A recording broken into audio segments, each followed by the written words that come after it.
Okay, punishment for forum shopping. So, bakit pa natin ipagpapabukas kung pwede naman, may nakita naman tayo? Well, one of the possible punishments or penalties for forum shopping is summary dismissal. I-dismiss lahat yung case na wala ng kaso. Okay? Yung direct contempt of court. Ibig sabihin, niloloko mo, harapan o tahasan mong niloloko o nagsisinungaling ka sa mga opisyal ng hukuman. Direct contempt of court. So bukas, pag-aaralan naman natin yung tatlong kinds ng contempt. At syempre, administrative sanctions. So ibig sabihin, administrative sanctions sa mga council. Pwedeng disbarment, pwede kang sampahan ng disbursement or tanggalan ka ng membership sa Integrated Bar of the Philippines. Ibig sabihin kasi sa IBP, pag member ka nun, samahan nyo ng mga abogado sa Pilipinas. At siguro, masisira ang reputasyon mo as a lawyer. So, yun yung mga administrative sanctions. So, yun summary dismissal, direct contempt of court, at saka administrative sanctions. Yun yung mga punishments for forum shopping na kabablog lang natin kanina.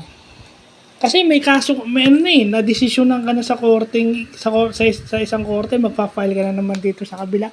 Same case, same parties yung involved.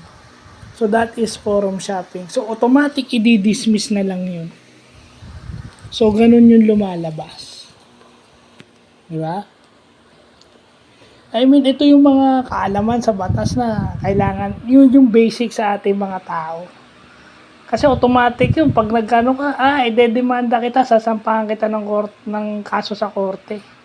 Kala nila kasi, pag pwedeng, porket malaya kang magdemanda o maghapla, akala mo pwede mong abusuhin yung right na yun. Hindi ka paniniwalaan ng korte pag ganyan. At kung abogado ka, sasayangin mo yung ilang taon mong pinag-aralan kapag na-involve ka sa ganyan. Hindi ka nag-aral ng pagiging abogado tapos mapupunta lang sa wala. No? Yun yung dapat nating tandaan. Na may mga bagay sa batas na dapat isaalang-alang. At para sa akin, basic. Hindi porket pwede kang magdemanda, demanda ka na, file ka na lang ng kaso kung saan ang korte sa Pilipinas.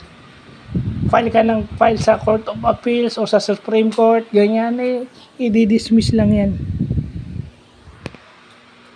So, yun lang po.